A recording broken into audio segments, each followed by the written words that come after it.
Status क्या है? Investigation already case register करके चल रहा है। कुछ लोगों को अरेस्ट किया गया है, मेरिट के ऊपर एविडेंस बेस्ड इन्वेस्टिगेशन चल रहा है। और जैसे एविडेंस और आगे कुछ आएगा तो उसमें कार्रवाई उसी हिसाब से।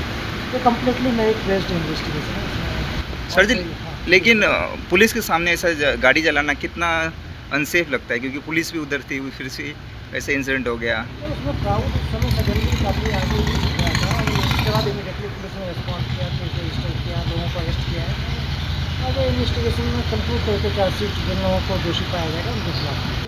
मापसा डकैती और दोनापाला दोनों का। इन्वेस्टिगेशन अभी भी चल रहा है, काफ़ी उसमें हमारे पास क्लूज हैं उसके अंदर में, जैसा आप लोगों को मालूम है। और कुछ लोगों को अरेस्ट भी किया गया जो कॉन्स्पिरेसी में इसमें शामिल है। और इसमें बहुत सारे एजेंसीज के साथ मिलकर हम लोग काम कर रहे हैं। जो भी इंफॉर्मेशन अभी तक इन्वेस्टिगेशन में आया है, हमें उम्मीद है कि सक्सेसफुली इस केस को और भी जो लोग इसमें इन्वॉल्व हैं, जिन लोग को अरेस्ट हुए हैं आपको मालूम है, बाकी लोगों को भी अरेस्ट। दोनापाला केस में वो सिमिलर लोग थे, ऐसा कुछ पता चला अभी तक? अभी इन्वेस्टिगेशन तो जितना हुआ है उसमें इंडिकेशन है कि कुछ लोग इसमें दोनों केस में शामिल हो सकते हैं। और जब फर्दर इसमें अरेस्ट होंगे तो ये चीज़ बिल्कुल ठीक है।